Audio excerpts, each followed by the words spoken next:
Marcello's neighbors tell me it was a graphic scene here earlier. One neighbor actually said she arrived home from work tonight to find 2 people hurt and lying at the end of that driveway behind me. Take a look. You can see it's still an active investigation. Detectives just moved inside, but they were focusing on that driveway. You can see the evidence markers up and down the driveway there in front of this blue house. Yeah, that's right. And while that 21-year-old is due in court tomorrow, a family is now dealing with an unimaginable loss. Franklin residents showing up here to the scene today, leaving a growing memorial of flowers and stuffed animals as they try to grasp this devastation hitting their community.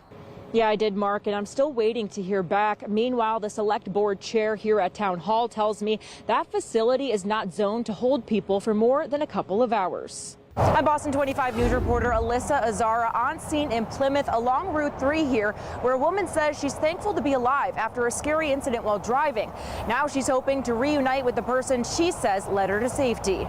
I'm Boston 25 News reporter Alyssa Azzara outside of the ICE facility in Burlington, where ICE is now accusing that Milford teen detained here earlier this month of lying about the conditions he says he experienced. They're also saying the same about 2 members of Congress who toured this facility on the day that teen was released. Those politicians are now standing by what they said. This is one of the rooms where 18-year-old Marcelo Gomes da Silva was held while in ICE custody, according to Marcelo's attorney, Robin Nice. But I think it's deeply upsetting and concerning. During a June 5th press conference, the day Marcelo was released after spending 5 nights inside here, he spoke about the conditions he said he endured. Sometimes our lunch and dinner would be crackers, and I would share with the people there. You sleep on concrete floors. In a statement Sunday, a spokesperson for ICE said Marcelo received 3 meals a day, including fresh sandwiches, received prompt off-site medical attention, and thanked an officer saying everyone is so nice. I asked him, Marcelo, did you say this? He said, no, I did not say that.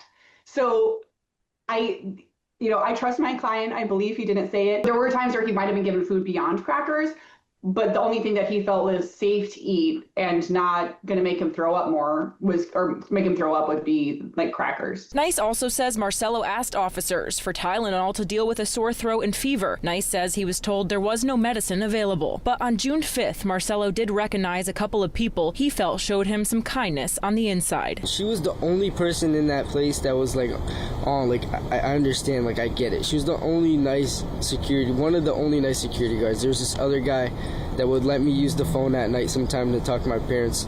Those 2 people mean the world to me. Following a tour of the Burlington facility on June 5th, both Representative Jake Auchincloss and Representative Seth Moulton called the conditions they saw inhumane. The facilities that Congressman Moulton and I saw are not facilities that anybody should be spending 6 days in. In ICE's statement, they also claim Moulton and Auchincloss had no concerns following their tour. Moulton's statement to Boston 25 Sunday reads in part, putting words in the mouths of federal lawmakers is nothing compared to detaining an 18-year-old for 6 days on a concrete floor without a window. So I guess that's what we should expect. Now, this is not the first time someone has complained about this facility here in Burlington. Marcelo's attorney shared multiple affidavits with us from various attorneys citing similar concerns here. In Burlington, I'm Alyssa Azzara for your local station, Boston 25 News. Yeah, that's right, Mark, and that lawsuit is being filed on behalf of Cynthia Davis, the guardian of that 8-year-old boy who suffered a broken femur. His attorneys say he's now dealing with post-traumatic stress from the crash that happened just on the sidewalk behind me.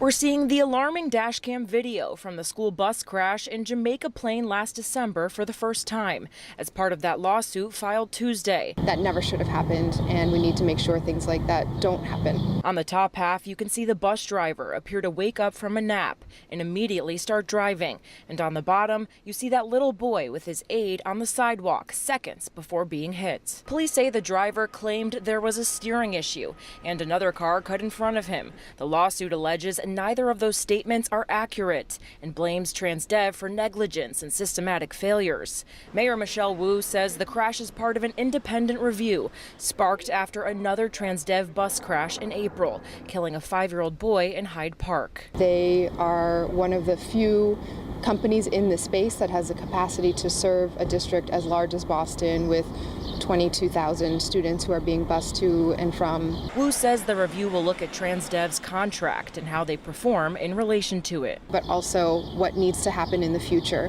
And in a big picture way, we have to understand why it is that other companies are not able to step into this space, or if there are other arrangements that we should be looking at. Now, according to Davis's attorneys, Transdev has faced at least 15 other personal injury lawsuits since 2013. I did reach out to the bus company Transdev and the attorney representing them. We have not yet heard back. Live in Jamaica Plain tonight, Alyssa Azzara reporting for your local station, Boston 25 News. Was she ever a veteran that you know of? Do you trust Lisa?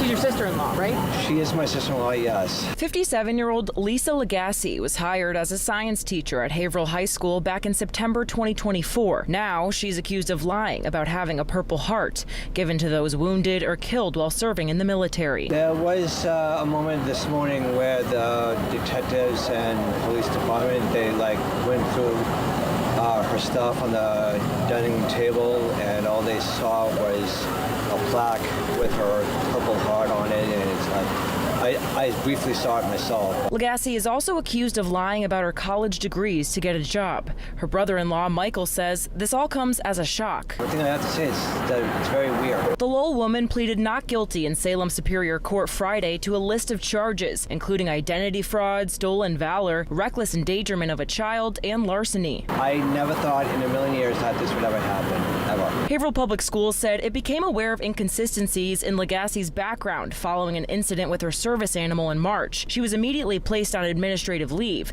The department saying in a statement in part, quote, as soon as red flags surfaced, the district acted swiftly and responsibly, prioritizing the safety and trust of our students, families, and staff. Most of the family, I would have to say, really doesn't trust her that much.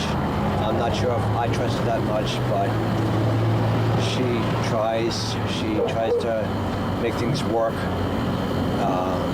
She works hard. She just has ways of doing things that most of us are not aware of.